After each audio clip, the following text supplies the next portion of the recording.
자, 이번 시간부터는 제 2파트 여러분들 생명보험에 이해해 보도록 하겠습니다. 자, 우리 90페이지에 제 1장 생명보험 산업의 현황 나오는데요. 우리 2페이지에 걸쳐서 나오는 내용들은 우리 시험하고는 연관이 없으니까 생략해도 됩니다.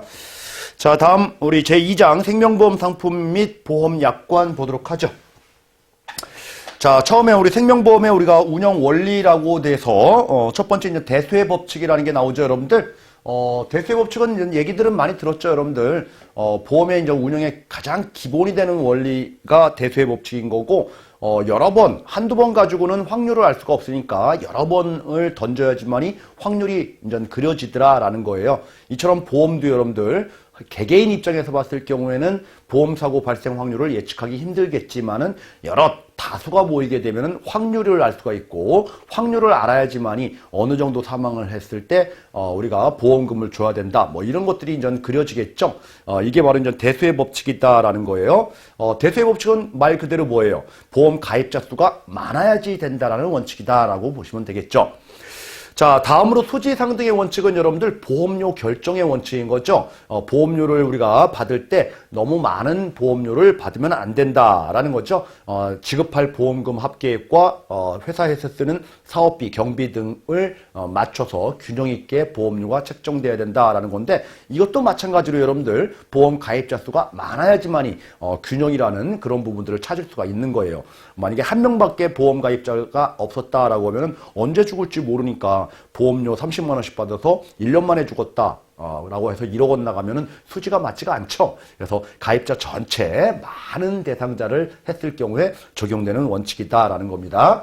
따라서 여러분들 대수의 법칙과 그리고 수지 상등의 원칙에 이제 공통점이 있다라고 하면은 이거는 뭐예요? 보험 가입자 수가 많아야지만이 안정적으로 작동되더라라는 게 공통점이 있다라는 거예요. 그래서 시험 문제가 우리가 보험 가입자 수가 적은 경우에 적용된다 그러면 틀린 말입니다. 그리고 이 수지 상등의 원칙이 뭐예요? 보험료 산정의 원칙이다라는 거예요. 자, 다음 여러분들 답원 생명표와 관련된 부분 보면은 우리 1년에 몇 명 정도 죽느냐라는 게 이제 사망률이죠. 그래서 1년 기준으로 따진다. 그래서 평균적으로 어느 정도 사망하는지를 표로 나타내는 게 우리가 국민생명표라는 게 있고요. 그리고 보험회사에서 쓰는 게 이제 경험생명표라는 게 있는데, 자, 우리 지금 생명보험회사는 여러분들 경험생명표로 우리가 이용하고 있지 국민생명표로 이용하고 있지는 않죠. 그렇죠? 그래서 경험생명표를 쓴다 이렇게 얘기를 해야지 뭐 국민생명표 쓴다 그러면 틀린 말이다라는 거예요. 물론 뭐 작년도 교재까지는 8회 경험생명표였는데 작년도 2019년도 4월부터는 9회 경험생명표로 해가지고 우리가 개정됐죠, 이것들. 그래서 개정된 뭐 8회다 9회다 이게 시험 문제 나오는 게 아니고요. 우리가 국민생명표 쓰는 게 아니고 경험생명표를 쓴다라는 부분 요거 기억해 두시면 되고요. 자, 다음 2번 3위원 방식에 의한 보험료 산출이라고 돼 있는데, 자, 우리 보험료라고 하는 것은 여러분들 순보험료와 부가보험료로 이렇게 구성되어 있다. 이런 부분들은 우리 등록시험 공부하시면서 다 공부를 하셨죠. 자, 그런데 이제 순보험료라고 하는 것은 나중에 보험금 줄 재원이다라고 해가지고 위험보장과 관련된 보험료를 위험보험료, 자, 만기금 지급할 재원들을 우리는 저축보험료 이렇게 얘기를 하는 거죠. 자, 그래서 보험료는 세 가지로 구성되어 있다. 위험보험료와 저축보험료와 부가보험료 이렇게 세 가지로 보험료를 계산한다라는 게 이제 3연 방식이에요. 근데 이제 보험이라고 하는 것은 장래에 우리가 예측을 해야 되는 거죠. 어느 정도 죽을까, 어느 정도 이자율을 해가지고 저축금액을 만기금액을 줄까, 어느 정도 사업비가 발생할까 라는 것들을 우리는 예정기초율 이렇게 얘기를 하는 거예요. 예정기초율. 자, 그럼 예정기초율의 종류를 보니까 세 가지가 있다는 얘기죠. 첫 번째, 우리가 예정위험률이라는 게 있고요.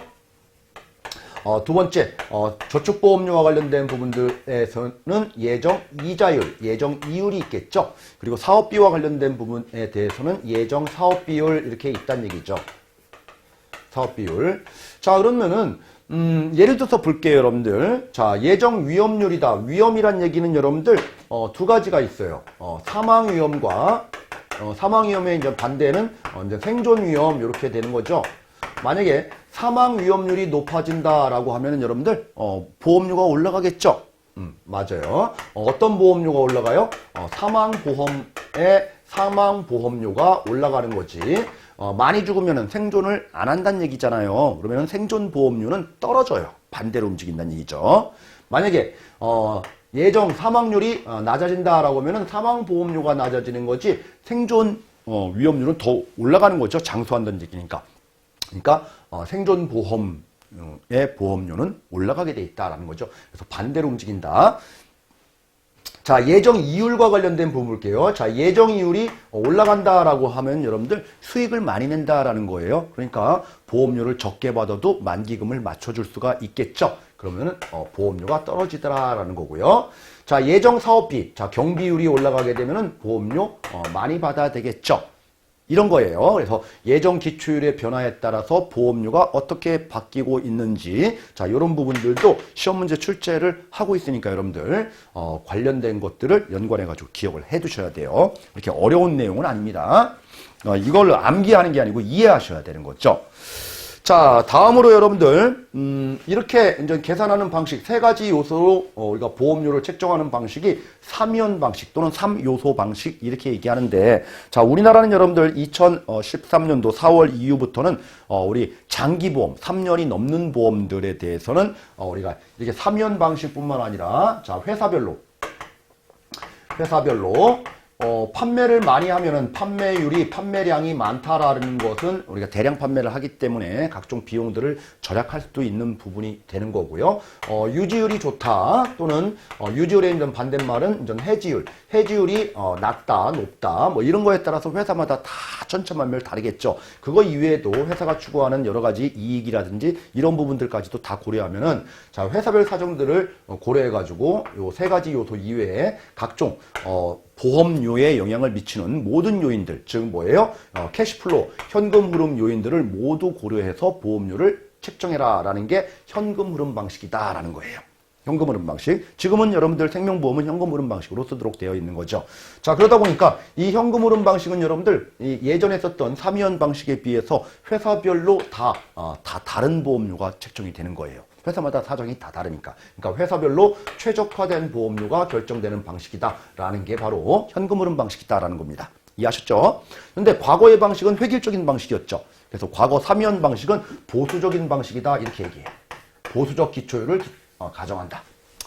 근데 현금 흐름 방식은 최적 가정이다. 이렇게 두 가지가 차이가 있다라는 겁니다. 물론 좀 보험료 산정할 때 여러분들 여러 가지 요소들을 다 반영을 해야 되기 때문에 번거롭고 좀 까다롭긴 할 거예요. 그렇지만은 좋은 점도 많이 있다라는 겁니다. 그래서 현금 흐름 방식에 의한 보험료 산출의 특징들을 기억을 해 두시기 바랍니다. 만약에 시험 문제가 현금 흐름 방식에 의한 보험료 산출에 대한 설명으로 틀린 것은 했을 때 보수적이다 그러면 틀린 말이에요. 현금 흐름은 최적이다 이렇게 얘기를 하라는 얘기입니다. 자, 다음 책임준비금 넘어갈게요. 우리 여러분들 등록시험 교재 공부하실 때 책임준비금이라는 용어들 아마 공부했던 기억이 날 거예요. 자, 책임준비금이라고 하는 것은 여러분들 회사가 책임지고 준비해야 될 돈이에요. 이해하셨죠? 근데 어떤 돈 가지고 준비하냐면 보험료 가지고 준비하는 거예요. 회사 돈으로 준비하는 게 아니고. 그렇죠? 그냥 보험료는 여러분들 연령이 증가하면 증가할수록 우리 위험률이 증가하기 때문에 보험료는 이렇게 올라가는 게 맞아요. 이런 보험료를 우리는 자연보험료 이렇게 얘기를 합니다. 그런데 실질적으로 생명보험회사에서는 이렇게 매년 갱신되는 보험료로 보험료를 청구하지는 않죠. 그죠? 20년 납, 뭐 죽을 때까지 내지도 않고요. 그죠? 그래서 어떻게 내요? 똑같은 금액을 우리가 짧은 기간 동안에 딱 내고 끝내죠. 똑같은 금액. 자, 이걸 가지고 여러분들 이 자연보험료를 우리 자연보험료 전체 합계과 같은 수준의 보험료를 미리 많이 내는 거예요.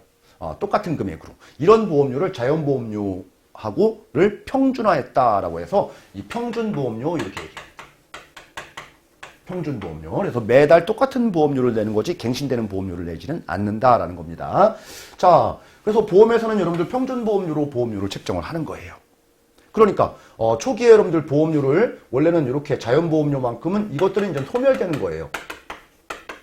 보장성 보험료로. 그쵸? 근데 이렇게 많은 보험료를 냈기 때문에 초창기 때 많은 보험료를 냈기 때문에 이 많은 보험료에 해당되는 이런 부분들은 장래에 안 내잖아요. 그쵸? 이런 때의 보장을 위해서 쓰여질 보험금으로 쓰여질 재원들이다라는 겁니다. 그래서 이런 부분들을 여러분들 보험회사는 이런 보험료를 함부로 막 쓰지 말고 책임지고 미래를 위해서 적립해라라는 게 바로 책임준비금이다라는 거예요. 아셨죠? 그러면 책임준비금이 성립되는 그 근거는 여러분들 뭐예요? 보험료를 평균보험료로 책정됐기 때문에 적립할 금액이 생기는 거죠. 자연보험료로 책정되면 다 소멸되고 적립할 금액이 없기 때문에 책임준비금이라는 말은 없는 겁니다. 자, 그리고 이 책임준비금이라고 하는 것은 장래, 미래에 줘야 될 돈이에요. 그러니까 회사 입장에서는 여러분들 자산일까요? 부채일까요? 그렇죠. 부채에 해당된다라는 겁니다. 부채, 자산이다 그러면 틀려요. 자산이다. 그래서 여러분들 교재 95페이지에 그 하단에 자연보험료와 평균보험료에 대한 개념 설명을 지금 하고 있는데, 자, 지금 설명드리는 거를 이해하시면 충분히 여러분들 이해하실 거고요. 그리고 그 표 바로 위에 여러분들 부채에 해당된다 이런 말 나와 있죠. 그리고 중간 정도의 평균보험료로 책정된다 뭐 이런 말도 나와 있고요. 자, 그러면은 책임준비금의 우리가 구성 항목들을 좀 보도록 하겠습니다. 그래서 1번부터 해가지고 저 뒤에 8번까지 보증준비금까지 쭉 나와 있는데, 자, 우리 책임준비금은 이처럼 여러분들 첫 번째 보험료 적립금이에요. 보험료 적립금. 보험료 적립금이 여러분들 책임준비금의 거의 9할이에요. 90%. 그죠? 이거 보험료 가지고 다 쓰는 거죠. 이해되셨죠? 자, 두 번째 여러분들 미경과 보험료 적립금이라는 게 있어요. 미경과. 그럼 미리 냈다는 얘기예요. 이것도 마찬가지로 보험료 적립금에 해당되는 거예요. 자, 우리 세 번째 뭐가 나왔냐면은 지급준비금이라는 게 나와요. 지급준비금. 지급준비금. 자, 보험사고가 발생하면 이제 보험금 청구가 들어오죠. 그래서 바로 지급하는 게 아니고, 우리가 뭐 분쟁이 있다라고 하면 분쟁 해결을 다 거친 후에 지급을 하는 거고, 소송이 제기됐다라고 하면 소송 판결이 난 다음에 지급을 하는 거고, 또 하나는 여러분들, 접수가 되더라도 조사라는 절차가 필요하니까, 준비되는, 그죠? 준비해야 될 금액을 미리미리 지금 준비를 하고 있을 뿐인 거지, 지급은 아직 안 되고 있는 거. 그것들을 우리는 지급준비금 이렇게 얘기해요. 언젠가는 나가야 되니까 책임지고 준비를 하고 있어야 되는 거예요. 이게 바로 책임준비금의 항목이다라는 거고요. 자, 우리 네 번째, 다섯 번째, 여섯 번째 뭐 다 공통점이 배당과 관련된 준비금인 거죠. 그래서 배당 준비금과 관련된 계약자 배당 준비금, 계약자 이익 배당 준비금, 그리고 배당보험 손실보전 준비금 다 배당과 관련된 배당을 주기로 했던 보험금이 있다라고 하면은 우리 준비하고 있어라라는 거예요. 책임지고. 이게 책임준비금의 항목들이다라는 거예요. 자, 그리고 일곱 번째 이제 이런 말이 나옵니다. 재보험료 적립금. 재보험료 적립금도 여러분들 원보험이 있다라고 하면은 이 원보험을 다시 또 보험 드는 거예요. 이게 재보험이라고 하거든요. 예를 들어서 여러분들 우리 항공사에 대한항공이 손해보험사에 이제 보험을 가입했어요. 근데 이제 삼성화재에 만약에 가입했다. 그럼 삼성화재 쪽에서 보면은 너무 큰 위험을 받은 거죠. 너무 불안하니까 다른 보험사에 또 들은 거예요, 보험을. 그걸 가지고 우리는 재보험이라고 합니다. 어쨌든 간에 재보험에서 가입돼가지고 보험료가 들어오면은 보험료는 적립하고 있어야 되는 거죠. 자, 마지막으로 여덟 번째 여러분들 보증준비금이라는 게 있어요. 이거는 뒤쪽에 3장에서 우리 변액보험 파트 공부할 때 공부를 하실 거예요. 뭐냐면은 변액보험과 관련돼서 여러분들 투자해서 손실 볼 수가 있잖아요. 그렇죠? 손실 본 부분에 대해서 나중에 우리가 보험금을 줄 건데 보험금이 적어질 수가 있잖아요. 근데 그런 투자성을 떠나서 보험이라는 본질은 있어야 되는 거잖아요. 그래서 최소한은 이 정도의 보험금은 주겠다. 보험을 지켜야 되니까. 아무리 투자 상품이라고 해도 보험은 보험이니까. 그래서 최저 보증, 사망보험금에 대해서 최소한은 주는 금액이 있어요. 그거를 위해서 회사는 책임지고 준비를 하고 있어라라는 게 이제 보증준비금이다라는 건데 뒤쪽에서 여러분들 변액보험 파트에서 또 공부를 하시게 될 겁니다. 자, 어쨌든 책임준비금의 구성 항목들은 대략적으로 이렇게 좀 구성이 돼요. 그러면은 시험 문제가 다음 중 책임준비금의 항목이 아닌 것은 해서 보험료 적립금, 지급준비금, 계약자 배당준비금, 뭐 미상각 신계약비 뭐 이런 식으로도 출제해요. 좀 재밌는 문제죠. 자, 그리고 책임준비금의 여러분들 8가지 항목 중에서 돈이 제일 많이 들어있는 준비금 항목은 지급준비금이에요. 그렇죠? 여기 보험료 안에서 모든 게 해결되는 거지 나갈 돈이 더 커버리면 회사 망하죠. 그죠? 90% 이상이 보험료 적립금이다. 그래서 OX 문제가 책임준비금의 대부분을 차지하는 것은 지급준비금이다. 그래서 틀린 말로도 출제를 하고 있기 때문에 이런 부분들도 함께 좀 기억을 해 두실 필요가 있겠네요. 자, 다음으로 여러분들 추가적으로 좀 보셔야 될 게 요 배당준비금과 관련돼서 여러분들 계약자 배당준비금이라는 게 있고요. 그리고 계약자 이익이 들어가죠. 이익배당준비금 이런 게 있어요. 자, 두 가지의 차이점은 뭐냐라는 것을 여러분들 좀 기억을 해 두셔야 돼요. 자, 우리 좀 전에 봤듯이 여러분들 예정 기초율이 있다고 했어요. 예정 위험률, 그리고 예정 이율, 그리고 예정 사업 비율, 뭐 이런 것들이 있어요. 근데 다 예상하는 거죠. 근데 이제 나중 가서 보면은 실제 죽는 확률, 죽은 거, 실제 우리가 이자, 수익률, 실제 들어간 경비율, 뭐 이런 거 실제가 있을 거예요. 분명히 여러분들 받을 때하고 나중에 들어간 돈하고는 차이가 있을 수가 있습니다. 그죠? 자, 두 가지의 차이들이 존재하더라라는 거예요. 보험이라는 것은. 그죠? 정확하게 예측한다는 것은 불가능하잖아요. 자, 그러면 여러분들 예를 들어서 예정해서 위험보험료로 10만 원을 지금 냈는데 실제 가서 보니까 많이 안 죽어가지고 9만 원이었으면 충분히 했었어요. 그러면 만 원 정도는 너무 많이 낸 거잖아요. 그렇죠? 이해했죠, 여러분들? 자, 예상한 이율이 한 2%로 예상해가지고 5만 원씩 책정했는데 수익률이 좀 잘 나와가지고 수익률이 5% 나와가지고 5만 원이 아니고 4만 원 정도만 받았어도 충분히 만기 금액을 줄 수 있었네요. 그러면 만 원은 너무 많이 받은 거잖아요. 여기도 마찬가지로 막 이렇게 되면은 이게 이제 차이 부분이 발생한다는 얘기입니다. 차이, 그렇죠? 이 차이를 위험률 차, 요 차이를 이율 차, 이자율 차, 요 차이를 사업비 차 이렇게 얘기해요. 이런 부분들은 너무 많이 받은 부분들은 계약자한테 돌려줘야 돼요. 그걸 가지고 여러분들 우리 계약자 배당준비금 이거는 법에서 정한 거예요. 그죠? 그래서 여러분들 계약자 배당준비금 4번 항목을 잠깐 볼게요. 자, 금리차 보장준비금 다음에 위험률차, 이자율차, 사업비차 이런 배당준비금이 바로 계약자 배당준비금이라는 거예요. 그거 이외에 추가적으로 더 주기로 한 우리 배당준비금이 계약자 이익, 이익이라는 말을 여러분들은 이외에 이렇게 생각해 주시면 돼요. 이해하셨죠? 자, 이익배당준비금은 자, 계약자 배당준비금 외에 더 주기로 한, 약관에서 더 주기로 한 그 배당금을 계약자 이익배당준비금이라고 한다. 그러면 시험 문제가 이렇게 나올 수도 있죠. 다음 중 책임준비금의 구성 항목의 성격이 다른 하나는 해가지고 1번 위험률차 배당, 2번 이자율차 배당, 3번 사업비차 배당, 4번 계약자 이익배당. 이게 좀 잘못된 거죠. 나머지는 다 이거였는데. 이해하셨죠, 뭔지? 자, 요렇게 큰 틀로 여러분들 개념적으로만 이해를 해 두시기 바랍니다. 자, 다음은 여러분들 그러면 이 책임준비금이 결국은 뭐예요? 이 보험료를 모아놓으라라고 했습니다. 이 보험료 적립금이라고 했는데, 자, 우리 보험료를 한번 적립을 한번 해볼게요.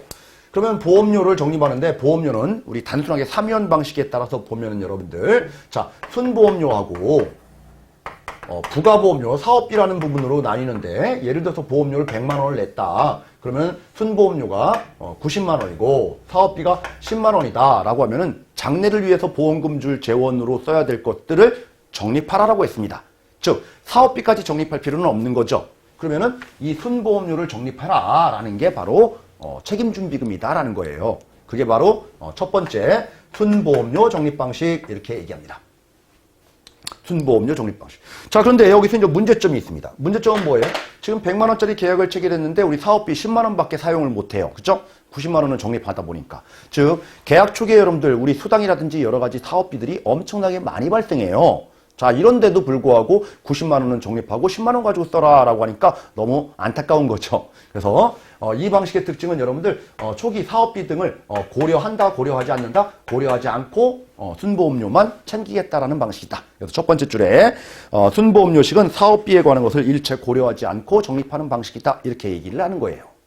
자, 문제점은 뭐가 있어요? 그러다 보니까 자, 계약 초기에 사업비가 많이 들음에도 불구하고 이건 많이 들어요. 그렇죠? 많이 들음에도 불구하고 이걸 신경을 안 쓴다는 게 문제예요. 문제. 이게 단점인 거죠. 자, 그런데 장점은 뭐예요? 이 책임준비금이 확실하게 쌓인다라는 것은 또 장점이에요. 장점. 참 아이러니하죠? 자, 그러면은 어차피 사업비를 써야 되는데 이 사업비를 쓸 수 있는 방법은 뭐예요? 좀 전에 봤죠? 예전 고객들 배당 재원이 있다고 하면은 이 배당 재원을 땡겨서 쓰는 거예요. 그렇죠? 그러다 보니까 이 예전 고객들, 과거 고객들의 배당금 규모가 줄어들어요. 축소되고 배당금 지급 시기가 자꾸 지연돼요. 이런 파생, 안 좋은 점이 계속 연달아서 발생합니다. 이게 순보험료식 책임준비금 적립방식이에요. 그러니까 순보험료를 지키겠다고 하니까 너무 안 좋은 현상들이 많이 발생하죠. 자, 그래서 두 번째 방식이 이제 질매식 방식입니다. 질매식. 자, 질매식 방식은 어떻게 얘기를 하는 거냐면은, 자, 보험료 100만 원 받은 거 일단 초기에 사업비가 많이 들어가니까 일단 다 쓰자, 사업비로. 자, 사업비로 다 쓰다 보면은 한 몇 개월 쓰다 보면은 이제 사업비 부분들은 더 이상 안 들어가면은 그 다음부터 이 100만 원 다 적립하자, 이런 방식이에요. 이해하셨죠, 뭔지? 그러면 이 문제점은 뭐예요? 초기에 뭐예요? 책임준비금이 쌓일까요, 안 쌓일까요? 안 쌓인다, 너무 적게 쌓인다, 이게 그냥 단점인 거예요. 그렇지만 뭐 어쩔 수가 없죠.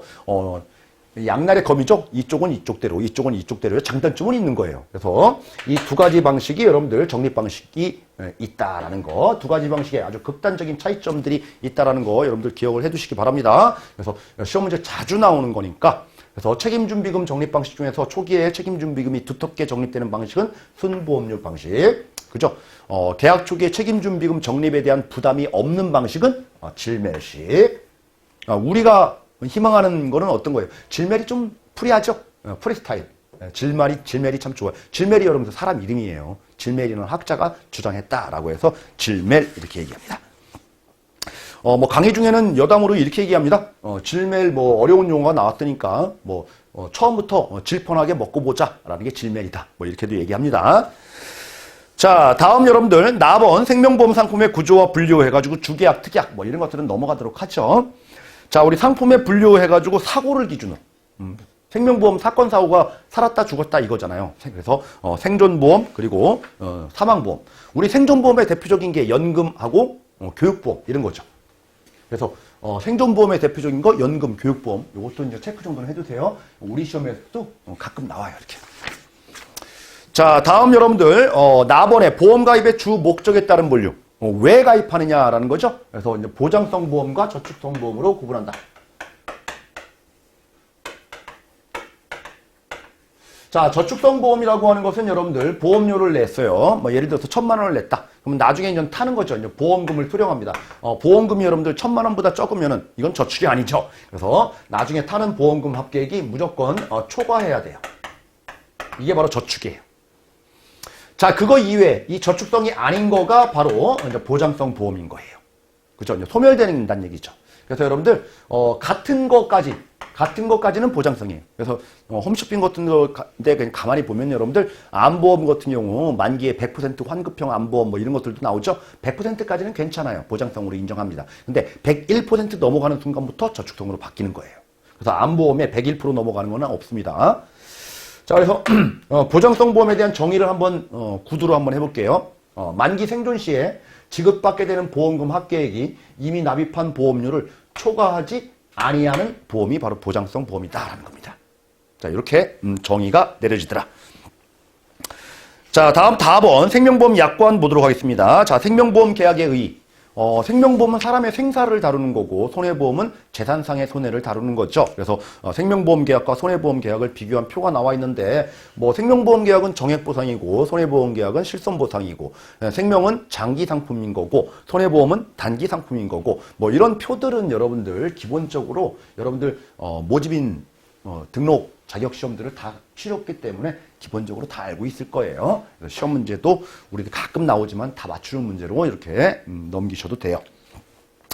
자, 다음 여러분들 생명보험 계약의 특성 해가지고 유상 쌍무 계약 그리고 분료식 낙성 계약 그리고 부합 계약. 부합 계약이라는 얘기는 뭐죠?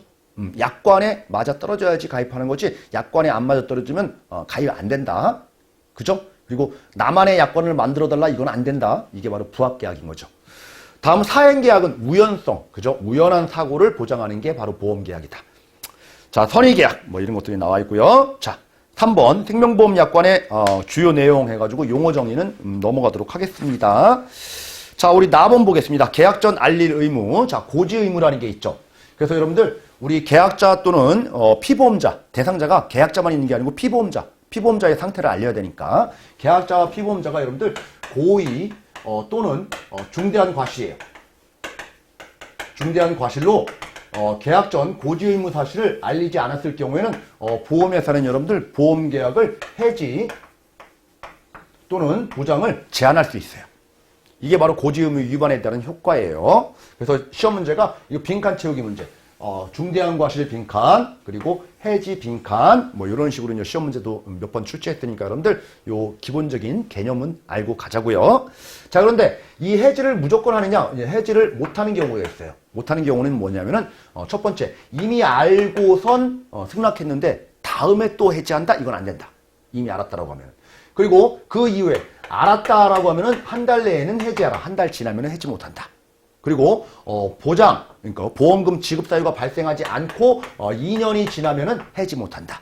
그리고 계약 체결해놓고 체결일로부터 3년이 경과한 이후에는 해지 못한다.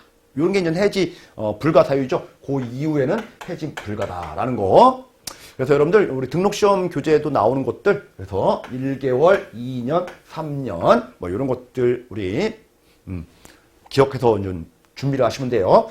자, 우리 변액시험에서도 이것들 이제 시험 문제 나와요. 다음 중 변액보험계약에서 보험계약에서 계약 전 알릴 의무 위반에 따라서 보험회사가 향후 해지할 수 없는 경우는 정답이 이게 나왔어요. 계약 체결일로부터 3년이 경과한 경우 이거 해지 못하죠.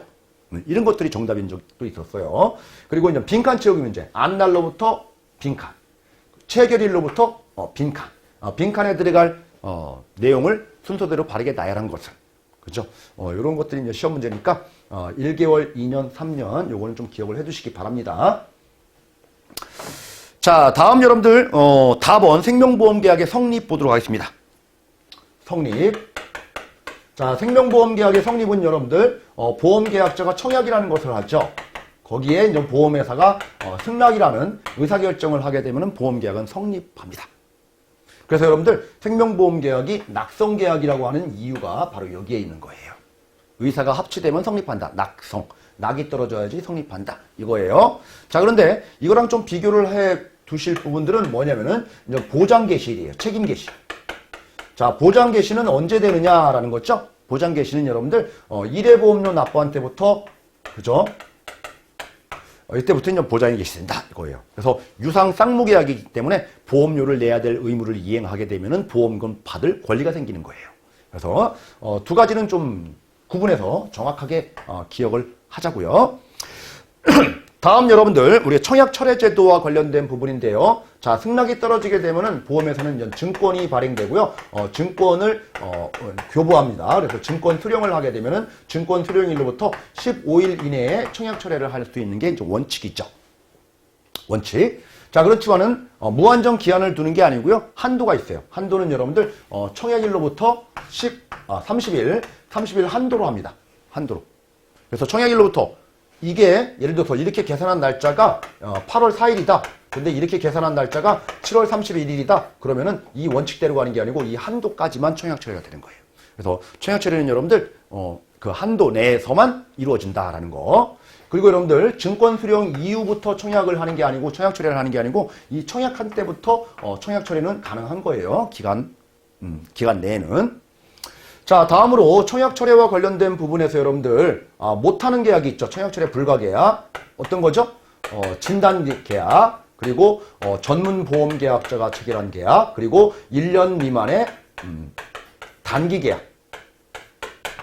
그쵸? 이건 청약철회 불가계약인 거죠. 그래서 이제 시험 문제도 여러분들 자, 빈칸 채우기. 무슨 계약, 그리고 뭐 계약. 이렇게 해서 진단 1년 미만. 이하가 아니고 미만이에요. 그렇죠? 이런 것들도 미세하게 시험 문제에 출제된 적이 있기 때문에 우리 등록시험 때 공부했던 것들을 다시 한번 되새기시면서 정확하게 정리를 해 두실 필요가 있겠네요. 자, 다음으로 여러분들 우리 이제 마범 보겠습니다. 자, 약관 교부 및 설명 의무. 이것도 등록시험 교재에서 등록시험 때 공부했던 우리 3대 기본 지키기라는 거 있죠? 그래서 약관의 교부 및 중요 내용 설명 의무, 청약서 부분의 전달, 그리고 자필 서명 안내 및 확인 뭐 이런 것들이 있었을 거예요. 자, 여기에서 이 3대 기본 지키기를 위반하게 되면은 우리 보험 계약자 등은 계약 성립일로부터 며칠? 3개월이죠. 3개월 이내에 계약을 취소할 수 있다. 그죠? 3개월 이런 것들 기억을 해 두시면 되겠네요. 자, 다음 전 밥은 보험계약 내용의 변경. 변경. 우리 여러분들 계약 내용 변경할 수 있죠. 근데 변경 안 되는 경우가 있어요. 변경 불가. 자, 피보험자 변경 안 되죠. 피보험자 변경 안 돼요. 그리고 이제 변경을 하려면 여러분들 반드시 필요한 게 있어요. 보험회사에 승낙을 받아야 돼요. 승낙. 근데 이제 승낙을 안 받아도 되는 경우가 있어요. 뭐죠? 우리 수익자 변경이죠. 보험 수익자 변경은 회사의 승낙을 받아도 되고 안 받아도 되고 상관없다라는 거예요. 그래서 우리 교재는 여러분들 보험 수익자의 변경은 보험회사의 승낙이 필요 없다 이렇게만 얘기가 나오니까 승낙이 없이 되는구나, 승낙받는 그런 절차는 아예 없구나 이렇게 착각하실 수가 있어요. 아니에요. 승낙 받았으면은 변경되는 거예요. 승낙 안 받아도 가능한 거예요. 그래서 시험 문제가 여러분들 우리가 보험 수익자의 변경은 보험회사의 승낙을 받고 변경했다, 이거 가능해요. 안 받고 변경했다, 이것도 가능해요. 아셨죠? 자, 그래서 수익자와 관련된 부분들 이렇게 좀 봤고요. 자, 다음 4번 보험료에 납입할 때 여러분들 보장이 개시된다. 그렇죠? 자, 이런 말 나와 있고요. 자, 부활. 자, 부활은 여러분들 3년 내에 부활이 가능한 거죠. 그렇죠? 그래서 3년 내에 부활이 가능한 건데 이제 문제는 뭐냐면은 해지 환급금을 수령하지 않았다라는 전제하에서 부활되는 거예요. 해지 환급금을 수령하는 순간 부활이 안 됩니다. 해지 환급금을 받았다는 얘기는 모든 것들을 청산, 끝냈다라는 거예요. 이해하셨죠? 자, 그리고 부활 바로 전에 여러분들 우리 납입 최고라는 것도 있죠. 납입 최고. 예를 들어가지고 2회차 보험료, 2회차 이후의 보험료를 납입을 연체했다라고 하면은 보험사가 뭐라고 합니까? 언제까지 내세요라고 해서 독촉을 하죠. 근데 독촉 기간을 최소한 2주 이상은 주잖아요. 14일 이상은. 그래서 이때까지 내세요라고 해서 독촉 기간을 설정한다고요. 그러면 이때까지 안 내면은 그 다음 날부터 보험 계약은 해지되는 거예요. 실효, 효력을 상실한다. 자, 그러면은 이 독촉 기간 중에 보험료 안 내고 있는 상태면은 여러분들 보험 계약이 지금 유지 중이에요? 아니면 해지 중이에요? 유지 중이죠. 유효한 상태. 그러니까 보험료를 지금 안 내고 있어도 보장은 받는다는 얘기예요. 그래서 납입 최고 기간 중 보험료를 미납한 상태에서 보험사고가 발생했을 경우에는 보장을 하느냐 안 하느냐 하겠죠. 그렇죠? 그 이후에 다음 날부터 이제 보장이 안 되는 거니까. 자, 그런 것들이 여러분들 거기 A번 보험계약의 부활 바로 위에 거기 한 줄에 나와 있던 내용이에요. 뭐 등록시험 때 다 공부를 했던 내용이니까. 그리고 만약에 등록시험 공부하신 지 오래되셔가지고 이런 게 기억이 안 난다라고 하면 다시 한번 보시면은 여러분들 다 알고 있는 내용들을 표현을 하고 있다라는 거 확인하실 수가 있다라는 거고요. 자, 우리 4번 강제집행 등에 따른 해지된 계약의 특별부활이라고 돼 있죠. 우리는 계약자하고 이제 피보험자하고 이게 수익자 이렇게 있다라고 하면은 그쵸? 수익자가 여러분들 보험금을 타는 자잖아요. 보험금. 그런데 이 계약자가 여러분들 국세 같은 거 세금을 지금 안 내고 있는 거예요. 그래서 국세징수법에 따라서 국세청에서 압류 들어온 거예요. 보험 압류 들어와가지고 보니까 이 보험 계약에 대해서 해지 환급금이 일정 부분 있더라. 이 해지 환급금을 가지고 여러분들 어떻게 하는 거예요? 체납된 국세를 상환시키는 거예요. 어디요? 국세청에서. 그러니까 이 보험 계약은 해지됐겠죠. 그러니까. 해지되면 피해보는 자가 누구예요? 수익자죠. 수익자. 그러면은 이런 절차가 이게 이제 국세청으로 들어가게 되면은 자, 보험회사는 여러분들 회사는 수익자한테 이 사실을 알려줘야 돼요. 그래서 보험회사는 자, 이런 사실이 있었다라고 하면은 이런 사실이 있은 날로부터 7일 이내에 이렇게 됐습니다라고 해서 수익자에게 알려줘요. 그러면 수익자는 여러분들 이게 통지를 받은 날로부터 이 계약자를 찾아가가지고 계약자 이제 동의를 받아요. 동의를 받아가지고 자, 계약자를 수익자 명의로 이렇게 바꾸겠다. 너는 이제 빠져라. 계약자 내가 되겠다. 이렇게 동의할 거냐? 동의한대요. 동의하면 여러분들 어떻게 해요? 요 해지 환급금 찾아간 요 국세청 요 금액을 요 수익자가 보험회사에서 납부하면 돼요. 납부하면은 부활되는 거예요. 이해하셨죠? 자, 그러면 동의를 받은 다음에 15일 이내에 이 회사에 해지 환급금 납부해서 특별히 부활 좀 시켜주세요 라고 해서 요청하게 되면은 부활되더라. 좀 뭐 특별한 사유가 없는 한 보험회사는 이 부활에 대해서 그냥 받아줘야 돼요. 이게 바로 특별부활과 관련된 부분이 있다라는 겁니다. 우리 교재는 여러분들 뭐 7일이라든지 15일 이런 말들은 없지만 등록시험 자격교재에는 나오죠. 그렇죠? 근데 우리 시험에는 안 나올 거예요. 근데 특별부활이라는 이런 개념 정도는 알고 있자라는 겁니다. 자, 차번 사기계약의 취소 및 중대사유로 인한 계약의 해지 이런 말이 나옵니다. 자, 우리 사기치고 보험계약 체결하면 여러분들 뭔가 문제가 있는 거죠. 그죠? 암을 숨기고 보험 가입했다? 이건 문제가 좀 심각한 거죠. 그리고 뭐 대리 진단 계약인데 대리인이 진단받았다? 이건 좀 사기치면서 계약한 거죠. 그렇죠? 이런 자들에 대해서는 여러분들 나중에 5년 이내에 이걸 취소할 수 있어요. 그리고 그 이후에도 안 날로부터 1개월 이내에 보험회사는 그 계약을 취소할 수 있는 겁니다. 그죠? 근데 여러분들 이런 계약은 사기 계약이 아니에요. 법정 대리. 우리 자녀가 계약자인데 부모 이름으로 계약하는 경우가 있죠. 법정 대리인의 동의하에. 그렇죠? 법정 대리인에 의한 보험계약 체결은 여러분들 사기가 아니죠. 이거는 합법적인 거예요. 그래서 대리 진단은 사기지만 대리 계약은 합법이다라는 거예요. 이해하셨죠? 자, 우리 분쟁조정, 금융감독원의 금융분쟁조정위원회가 있죠. 이런 건 좀 넘어가도록 하고요. 자, 타번, 피보험자의 서면 동의 철회권이라는 말이 나옵니다.